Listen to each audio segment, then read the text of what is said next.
Hello અને નમસ્કાર મિત્રો, કેમ છો બધા? મજામાં ને? મિત્રો, હું મહેતા ફરી એકવાર સ્વાગત કરું છું તમારું તમારી પોતાની ચેનલ પર। મિત્રો, આપણા લોહીમાં જે ગંદકી જમા થાય છે તેને હટાવી ને શરીરમાંથી પેશાબ મારફતે દૂર કરવાનું કાર્ય આપણી કિડની કરે છે। પણ આ કિડની જ્યારે યોગ્ય રીતે પોતાનું કાર્ય નથી કરી રહી ત્યારે બને છે એવું કે આ ઝેરી તત્વો છે તે આપણા શરીરમાં જમા થવા લાગે છે અને તેના પરિણામ સ્વરૂપે તેની અસર આપણા આખા શરીર પર જોવા મળે છે। મિત્રો, ખરેખર તો તકલીફની વાત એ છે કે કિડની જ્યારે ખરાબ થવાની શરૂઆત થાય છે ત્યારે બહુ ઓછા લક્ષણો છે તે આપણને લોકોને જોવા મળે છે અને જ્યારે દેખીતા લક્ષણો આપણી સામે આવે છે એટલે કે આપણા શરીરમાં જોવા મળે છે ત્યાં સુધીમાં તો લગભગ કિડની છે તે 70થી 80% જેટલી ખરાબ થઈ ચૂકી હોય છે અને એટલા માટે જ મેડિકલ સાયન્સની ભાષામાં કિડની ફેઇલરને એક સાયલેન્ટ કિલર તરીકે પણ ઓળખવામાં આવી છે અને છેલ્લા અમુક કેટલાક વર્ષોમાં કિડની ખરાબ થવાના જે કેસો છે તેમાં ઉત્તરોત્તર વધારો થઈ રહ્યો છે। પણ મિત્રો, ગભરાશો નહીં। કિડની ખરાબ થવાની શરૂઆત થાય ત્યારે પણ અમુક ચોક્કસ એવા ચિહ્નો જોવા મળે છે કે જેના વિશે આપણે આજના આ વિડીયોમાં ચર્ચા કરવાના છીએ અને એ ચિહ્નો જો તમારા શરીરમાં પણ તમને જોવા મળતા હોય તો ચોક્કસથી તમારે લોકોએ યોગ્ય પગલાં લેવા જોઈએ। તેની સાથે સાથે વિડીયોના અંતમાં હું તમને લોકોને કેટલાક સચોટ અને અસરકારક ઉપાય સૂચવવાનો છું કે જેને કરી લેવામાં આવે તો આપણી ખરાબ થતી કિડની છે તેને સંપૂર્ણપણે આપણે લોકો રોકી શકીએ છીએ અને એ જ હેતુ આ વિડીયોનો મુખ્ય છે। તો ચાલો જરા પણ બીજી વાતો ન કરતાં સીધો જ શરૂ કરી દઈએ આજનો વિડીયો। મિત્રો, સૌથી પહેલું અને મહત્ત્વનું લક્ષણ છે જે આપણા શરીરમાં જોવા મળે છે કે જ્યારે કિડની બરાબર કામ કરી રહી છે કે નહીં તેનો ખ્યાલ આવે તો એ છે એક સામાન્ય વ્યક્તિ છે મિત્રો તે આખા દિવસ દરમિયાન એટલે કે 24 કલાક દરમિયાન 6 થી 10 વાર પેશાબ કરવા માટે જાય છે। પણ જો છેલ્લા અમુક સમયગાળા દરમિયાન તમારી આ પેશાબ કરવાની માત્રામાં ઉત્તરોત્તર વધારો થઈ ગયો છે એટલે કે 10 વારથી પણ વધારે તમારે 24 કલાક એટલે કે આખા દિવસ દરમિયાન પેશાબ કરવા માટે જવું પડે છે અને તેમાં પણ ખાસ કરીને રાત્રિના સમયે વારંવાર ઉઠીને તમારે પેશાબ કરવા જવું પડે છે તો આ વસ્તુ સ્પષ્ટ સૂચન કરે છે કે તમારી કિડની છે તેમાં કંઈક ગડબડ થઈ રહી છે। આ ઉપરાંત મિત્રો, ઘણીવાર એવું બને છે કે તમે લોકો જ્યારે બીજા ચિહ્નોની વાત કરું છું હવે કે તમે લોકો જ્યારે પેશાબ કરવા માટે જાઓ છો તો એ પેશાબ છે તેમાં ફીણ આવવાની શક્યતાઓ વધી જાય છે એટલે કે પેશાબયુક્ત ખૂબ જ ફીણયુક્ત આવે છે અને આ ફીણ છે તે 1 થી 2 મિનિટ સુધી જેમ છે તેમ જ રહે છે અને તેમાં કોઈ જ ફેરફાર નથી થતો। તેની સાથે સાથે તમારો પેશાબ છે તે એકદમ દુર્ગંધયુક્ત આવે છે તો આ વસ્તુ સ્પષ્ટ સૂચન કરી રહી છે કે તમારી કિડની છે તે પ્રોટીન છે તેને લીક કરી રહી છે। અને મિત્રો, તમને જણાવી દઉં કે પેશાબમાં ક્રિએટિન આવવાના લગભગ એકાદ વર્ષ પહેલાં જ પ્રોટીન છે તે આવવા લાગે છે અને આ વસ્તુ જો તમને લોકોને જોવા મળે તો ચોક્કસથી તમારે લોકોએ પણ યોગ્ય પગલાં લેવાની જરૂર છે। મિત્રો, આ ઉપરાંત આગળના લક્ષણની વાત કરવા જાઉં તો તમે લોકો જ્યારે પેશાબ કરવા માટે જાઓ છો ત્યારે તમારા પેશાબની અંદર તમને લોકોને બળતરા થવાનો અહેસાસ થાય છે અથવા તો પેશાબ અટકીને આવી રહ્યો છે તો આ વસ્તુ પણ સૂચન કરે છે કે તમારી કિડની છે તેમાં ઇન્ફેક્શન થઈ ગયું છે। ટૂંકમાં મિત્રો, કહેવા જાઉં તો પેશાબમાં કોઈ પણ પ્રકારનો બદલાવ થાય તો તેને અવગણવાની ભૂલ ન કરવી જોઈએ અને તરત જ આપણે યોગ્ય તપાસ કરાવવી જોઈએ। તેની સાથે સાથે તમારા લોકોના શરીરમાં પણ પગમાં છે તે એકદમ વધારે સોજો આવી ગયો છે અથવા તો તમે વહેલી સવારે ઉઠો છો ત્યારે આંખની નીચેના પોપચા છે તે એકદમ ફૂલી ગયેલા જણાય છે તો આ વસ્તુ પણ સ્પષ્ટ સૂચન કરે છે કે તમારી કિડની છે તે ધીમે ધીમે ખરાબ થઈ રહી છે। આનું મુખ્ય કારણ એ છે કે કિડની છે તે માત્ર લોહીની અંદર રહેલા ઝેરી તત્વોને ચોખ્ખું કરવાનું કાર્ય નથી કરતી પણ તેની સાથે સાથે તે વધારાના સોડિયમનો પણ શરીરમાંથી નિકાલ કરવાનું કાર્ય કરે છે। પણ હવે બને છે એવું કે જ્યારે આપણી કિડની જ બરાબર કાર્ય નથી કરતી ત્યારે આ સોડિયમ છે તે ધીમે ધીમે શરીરમાં જમા થવા લાગે છે અને તેના પરિણામ સ્વરૂપે જ વહેલી સવારે તમારા પગ છે તેમાં સોજો અથવા તો આંખોની નીચેના પોપચા છે તે ફૂલેલા જણાય છે। મિત્રો, આ ચિહ્નને આપણે લોકોએ અવગણવાની ભૂલ ન કરવી જોઈએ અને તેની યોગ્ય સમયે અને યોગ્ય રીતે આપણે લોકોએ તપાસ કરવી જોઈએ, તેના પર ધ્યાન દેવું જોઈએ।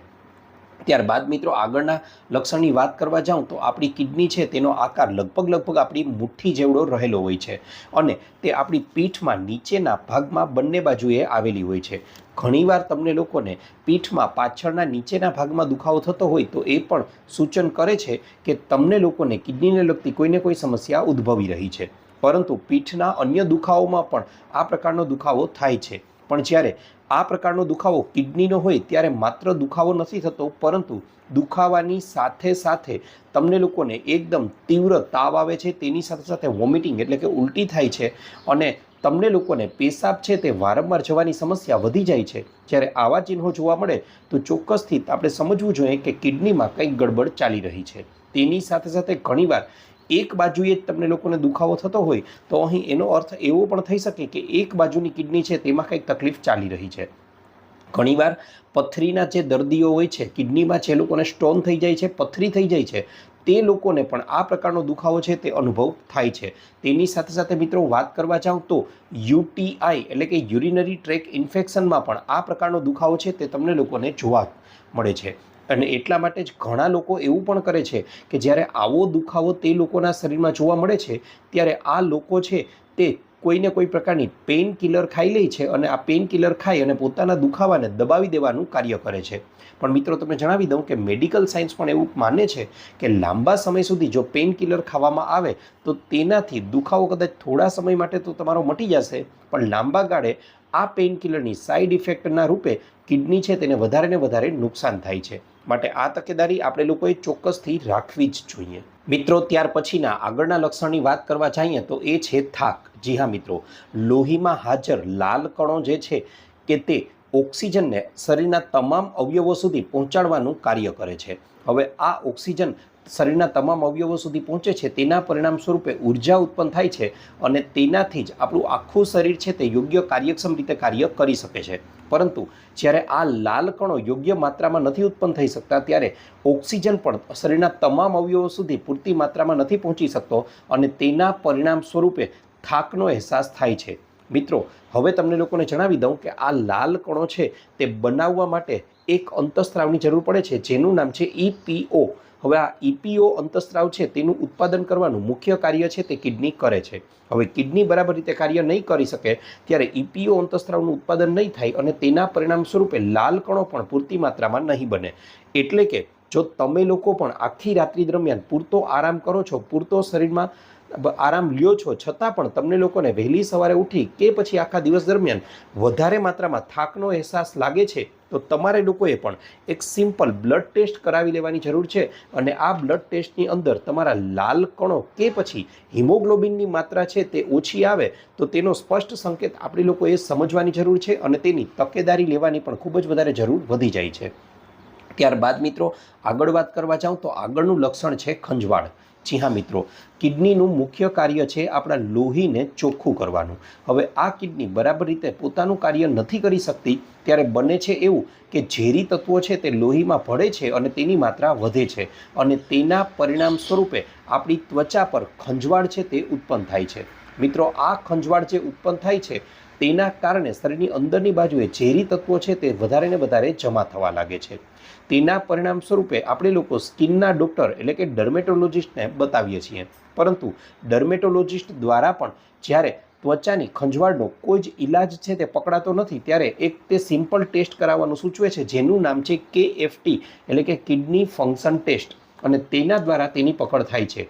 મિત્રો 10% કિસ્સાઓમાં કિડની જે ખરાબ થઈ રહી છે તેની ચોક્કસ તપાસ કરવાનું કાર્ય એ ડર્મેટોલોજિસ્ટ એટલે સ્કિનના ડૉક્ટર કરે છે અને તેના દ્વારા તેની ઓળખ પણ થાય છે. આ ઉપરાંત મિત્રો આગળનું લક્ષણ જે છે તેની વાત કરવા જાઉં તો તે છે હાઈ બ્લડ પ્રેશર અને ડાયાબિટીસ. મિત્રો કદાચ તમને લોકોને જાણીને આશ્ચર્ય થશે કે 40% કિસ્સાઓ 40% કિડની ખરાબ થવાના કિસ્સાઓ પાછળ જવાબદાર કોઈ એક કારણ હોય તો એ છે ઊંચું બ્લડ પ્રેશર. અને દર 3 ડાયાબિટીસના દર્દીમાંથી એક દર્દીની કિડની છે તે ખરાબ થઈ જાય છે. તેનું મુખ્ય કારણ જ એ છે કે ડાયાબિટીસમાં જે લોહી છે તેમાં સુગરની માત્રા વધી જાય છે.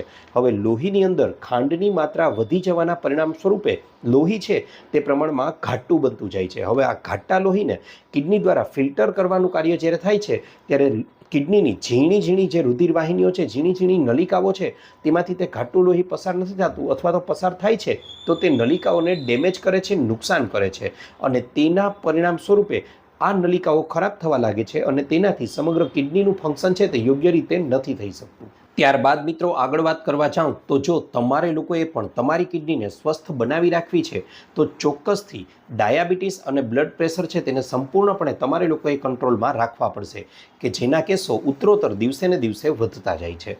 મિત્રો આ તો વાત કરી એવા કેટલાક લક્ષણોની કે જેના દ્વારા આપણે લોકો ડિટેક્ટ કરી શકીએ છીએ, પકડી શકીએ છીએ કે આપણી કિડની છે તે બરાબર કામ કરી રહી છે કે કેમ। પણ હવે તમને લોકોને વિડીયોનો મહત્વનો ભાગ દર્શાવી દઉં કે જેમાં હું તમને લોકોને સૂચવવાનો છું કે જો તમારી કિડની પણ બરાબર રીતે કામ નથી કરી રહી તો હવે સૂચવવાનો છું એ ઉપાયોને કરી લો।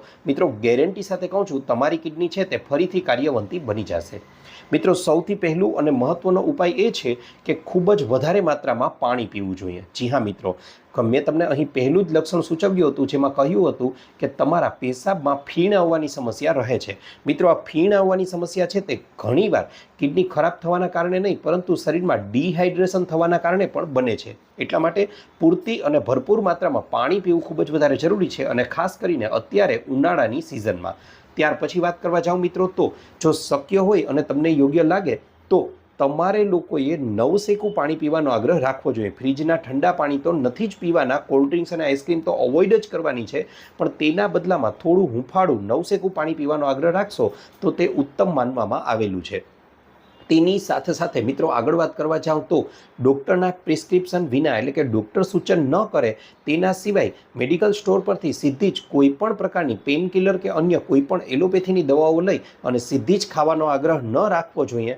તે આડકતરી રીતે ક્યાંક ને ક્યાંક આપણી કિડનીને નુકસાન કરી રહી છે, માટે આવું પણ ન કરવું જોઈએ। તેની સાથે સાથે બજારમાં મળતો ખોરાક છે, આ ઉપરાંત તેની સાથે સાથે પડીકાબંધ ખોરાક છે, વધારે તેલ કે મસાલાવાળો ખોરાક છે તેનું સેવન પણ ન કરવું જોઈએ। તે ક્યાંક ને ક્યાંક આપણી કિડનીને નુકસાન પહોંચાડી રહ્યું છે। તેની સાથે સાથે મિત્રો આગળ વાત કરવા જાઉં તો વધારે ખાંડયુક્ત ખોરાક, વધારે મસાલાવાળો ખોરાક ન લેવો જોઈએ, કારણ કે તેનાથી આપણા શરીરમાં ક્રિએટિન અને પ્રોટીન છે તે વધવાની શક્યતાઓ પેશાબમાં વધી જાય છે અને ત્યારબાદ જ્યારે ડાયાબિટીસ જેવી સમસ્યાઓ વધે છે અને કિડની ફેલ થવાની શક્યતાઓ વધે છે ત્યારે ડાયાલિસિસ જેવી પ્રક્રિયાઓ કરવામાં આવે છે કે જે પ્રમાણમાં વધારે ખર્ચાળ પણ છે અને વધારે તેના માટે આપણે દુઃખ અને દર્દ છે તે પણ સહન કરવું પડે છે, માટે આ વસ્તુઓથી બચવું જોઈએ। ત્યાર પછી મિત્રો એક અગત્યનો ઉપાય તમને લોકોને સૂચવું છું જે તમારે લોકોએ ચોક્કસથી કરવો જ જોઈએ। વહેલી સવારે તમે લોકો જ્યારે ઉઠો છો ત્યારે તમારે લોકોએ ઉઠતાની સાથે તરત જ વાસી મોઢે 2 કે 3 ગ્લાસ જેટલું હળદરવાળું નવશેકું પાણી છે તે પીવાનો આગ્રહ રાખવો જોઈએ। આ પાણી પી લીધા પછી ઓછામાં ઓછું 10 થી 15 મિનિટ સુધી તમારા ઘરની આજુબાજુની કોઈ પણ ખુલ્લી જગ્યામાં, એ તમારી બાલ્કની પણ હોઈ શકે, તમારી અગાસી પણ હોઈ શકે કે પછી તમારા ઘરનું ફળિયું હોઈ શકે કે ઘરની આજુબાજુનો બગીચો હોઈ શકે, જ્યાં ખુલ્લી હવા હોય અને તેની સાથે સાથે વૃક્ષો પણ હોય। મિત્રો જો શક્ય હોય તો સવારે 5 થી 6 વાગ્યાની વચ્ચેનો સમય આના માટેનો સર્વશ્રેષ્ઠ છે। આ સમયે ઉઠી અને તમારે લોકોએ સૌથી પહેલાં તો 10 થી 15 મિનિટ સુધી અનુલોમ વિલોમ કરવાના છે। ત્યારબાદ આગળની 10 થી 15 મિનિટ સુધી તમારે લોકોએ કપાલભાતિ જેવા પ્રાણાયામ છે તે ચોક્કસથી કરવાના છે। મિત્રો આ પ્રાણાયામ એવા છે કે જે તમારી કિડનીને ફરીથી એક્ટિવેટ કરવાનું કાર્ય જબરજસ્ત રીતે કરે છે, પરંતુ યાદ રહે 1, 2 કે 3 દિવસમાં કોઈ જ ફેરફાર નથી થવાનો। આ માટે તમારે સતત અને અવિરત આ પ્રાણાયામ છે તેનો પ્રયોગ કરવાનો છે। ઓછામાં ઓછા 6 મહિના સુધી તો આ પ્રયોગ કરશો, ત્યાર પછીનો જે ફેરફાર હશે ને મિત્રો એ બધાને આશ્ચર્યચકિત કરી દે એવો હશે। જબરજસ્ત રીતે તમારી કિડની ફરીથી કાર્ય કરવા લાગશે। અનુલોમ વિલોમ અને કપાલભાતિ કર્યા પછી તમે લોકો ગૌમુખાસન છે, સર્વાંગાસન છે, તેની સાથે સાથે તમારે લોકોએ બંને હાથને આગળ લઈ મુઠ્ઠી વાળી અને અંગૂઠાને અંદર દબાવી અને આ બંનેને અહીં પેટની નીચેના ભાગમાં દબાવી આગળની તરફ ઝૂકવાનું છે। આ આસનને મંડુકાસન કહેવામાં આવે છે કે જે ડાયાબિટીસના દર્દીઓ માટે વરદાનરૂપ સાબિત થઈ શકે છે। ત્યારબાદ જો તમારું શરીર પણ તમને લોકોને સાથ આપતું હોય તો તમારે લોકોએ બને તેટલા વધારેમાં વધારે સૂર્ય નમસ્કાર પણ કરવા જોઈએ। મિત્રો આટલા પ્રયોગોને કરી લેશો તો તમને જબરજસ્ત ફાયદો થશે। આ ઉપરાંત મિત્રો વાત કરવા જાઉં તો હંમેશા બપોરનું ભોજન લો છો તેના પહેલાં એક મોટી વાટકી ભરી અને સલાડ ખાવાનો આગ્રહ રાખો। જો કાચું સલાડ ખાવાથી ગેસ કે એસિડિટીની સમસ્યા થઈ જતી હોય તો તમે લોકો આ સલાડને ઉકાળીને પણ લઈ શકો છો અને આ સલાડની અંદર તમે લોકો ખાસ કરીને કોબી છે, બીટ છે, ગાજર છે, મૂળા છે કે પછી ઋતુ અનુસારનું કોઈ પણ સલાડ છે તેને લઈ શકો છો। અને રાત્રિનું ભોજન છે તે મિત્રો યાદ રાખજો, એક નિયમ બાંધી લો, ગાંઠ વાળી લો કે રાત્રિનું ભોજન ગમે તેમ કરીને સાંજે 7 વાગ્યા પહેલાં પૂરું કરી લેવાનું છે કે જેથી કરીને તમે લોકો તમારા શરીરની ઘડિયાળ અને કુદરતની ઘડિયાળ બંનેને એકસાથે જળવાઈ રહે। મિત્રો તમે પક્ષીઓને પણ જોયા હશે કે સાંજે 7 વાગ્યા પહેલાં પોતાના માળામાં આવી જાય છે અને ત્યાર પછી કોઈ જ પ્રકારનું ભોજન છે તેઓ નથી કરતા. એનું કારણ જ મુખ્ય એ છે, આપણા વડીલો, આપણા દાદા દાદી કે નાના નાનીને પણ જોયા હશે કે 7 વાગ્યા પહેલાં પોતાનો ખોરાક પૂરો કરી લે છે. એ જ રીતે આપણા ભારત દેશના ખેડૂતોને પણ જોયા હશે કે તેઓ પણ આ જ નિયમને અનુસરે છે કે જેથી કરીને તેમનું આયુષ્ય ખૂબ જ લાંબુ હોય છે અને તેમનું શરીર પણ તંદુરસ્ત હોય છે. તેની સાથે સાથે મિત્રો સાંજનો ખોરાક છે તે પ્રમાણમાં હળવો લેવાનો છે અને સાંજનો ખોરાક લો એના પહેલાં એક નાની વાટકી ભરી અને તમારે ડુંગળીનું સલાડ છે તેને સેવન કરવું જોઈએ. તે તમારી કિડની માટે પણ ખૂબ જ ફાયદાકારક છે, તમારા શરીર માટે પણ ખૂબ જ વધારે ઉપયોગી બની રહેશે. બસ આટલા નિયમોનું પાલન કરો. તેની સાથે સાથે બહારની વસ્તુઓ ફરી એકવાર કહું છું અવોઇડ કરવાનો આગ્રહ રાખવાનો છે. મિત્રો આશા રાખું છું આપને મારો વિડીયો ગમ્યો હશે. વિડીયો ગમ્યો હોય તો લાઇક કરજો, ચેનલને સબસ્ક્રાઇબ કરજો. ઉપરાંત આપને પણ કોઈ હેલ્થ કે બ્યુટી સંબંધિત સમસ્યા હોય તો એ પણ જણાવજો. અમે તેને અનુરૂપ પણ નવા વિડીયો લાવવાનો પૂરતો પ્રયાસ કરીશું. સાથે સાથે જો તમે લોકોએ પણ આ વિડીયોને અહીં સુધી જોઈ જ લીધો છે તો એ જણાવવાનું ભૂલશો નહીં કે આ વિડીયોને તમે કયા ગામ, કયા શહેર, કયા તાલુકા, કયા જિલ્લા, કયા રાજ્ય, કયા દેશમાંથી જોઈ રહ્યા છો, કારણ કે અમને લોકોને ખૂબ જ વધારે આનંદ થાય છે કે અમારી ઓડિયન્સ અમને ક્યાં ક્યાંથી જોઈ રહી છે. આપનો ખૂબ ખૂબ આભાર.